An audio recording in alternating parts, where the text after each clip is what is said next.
11:30টার দিকে মানিকগঞ্জের পাটুরিয়া থেকে এমভি মোস্তফা নামের লঞ্চটি 150-রও বেশি যাত্রী নিয়ে দৌলতদিয়া ঘাটের উদ্দেশ্যে ছেড়ে যায়। এর 15 মিনিট পরে আড়াআড়িভাবে আসা সার বোঝাই একটি কার্গো জাহাজ লঞ্চটির মাঝ বরাবর ধাক্কা দেয়, সাথে সাথেই ডুবে যায় লঞ্চটি। আমরা উপরে যেগুলো ছিলাম সেগুলো আমরা বাঁচছি, ভিতরে যেগুলো আছে সেগুলো বাঁচছে কিনা আমরা আদৌ বলতে পারি না। ঘটনার পর আশেপাশের লোকজন এসে উদ্ধার করে প্রায় 100 যাত্রীকে। পরে এসে যোগ দেয় ফায়ার সার্ভিসের উদ্ধারকারীরা। কিছুক্ষণ পর একের পর এক ভেসে ওঠে লাশ। দুর্ঘটনা ঘটার সাথে সাথে আমরা পুলিশ কর্মকর্তারা দ্রুত ঘটনাস্থলে পৌঁছে এবং সেখানে এ পর্যন্ত উদ্ধার কাজ চলছে। ফায়ার সার্ভিস আছে, বিআইডব্লিউটি অথরিটি আছেন এবং তাদের যে উদ্ধারকারী জাহাজ অলরেডি আমাদের পাটুরিয়ার দিকে রওনা হয়েছেন।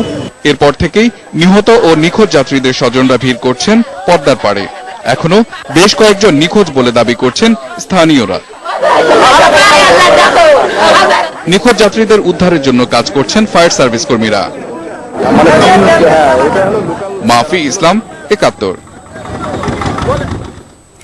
লঞ্চ ডুবির ঘটনার খোঁজ খবর রাখছেন মনিরুল ইসলাম মিহির, ফোনে যুক্ত হচ্ছেন তিনি আমাদের সাথে।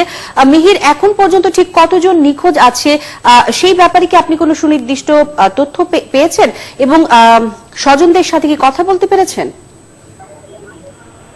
ফাহমিদা, সুনির্দিষ্টভাবে বলা যাচ্ছে না আসলে কতজন এখন পর্যন্ত নিখোঁজ রয়েছেন, তবে স্বজনরা যেমনটি বলছেন বিভিন্ন এলাকার স্বজনরা এখানে আহাজারি করছেন, তাদের মাধ্যমে যতটুকু জানতে পেরেছি যে এখনো 25 থেকে 30 জন যাত্রী নিখোঁজ রয়েছেন।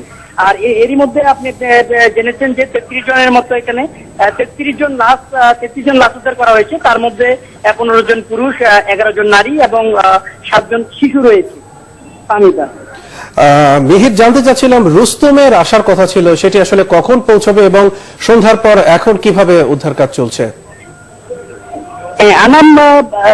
রুস্তম এখনো ঘটনাস্থলে এসে পৌঁছেনি।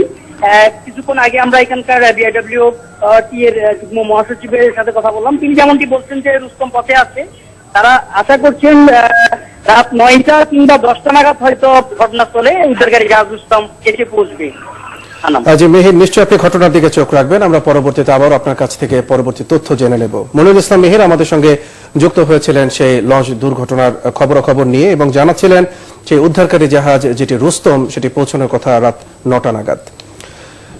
পদ্মায় লঞ্চ ডুবির ঘটনায় বিআইডব্লিউটি এর চেয়ারম্যান শামসুজ্জোহা খন্দকারকে প্রধান করে 5 সদস্যের তদন্ত কমিটি করেছে নৌ মন্ত্রণালয়। এদিকে নিহত পরিবারের জন্য 1,05,000 টাকা দেওয়ার ঘোষণা দিয়েছেন নৌমন্ত্রী শাহজাহান খান।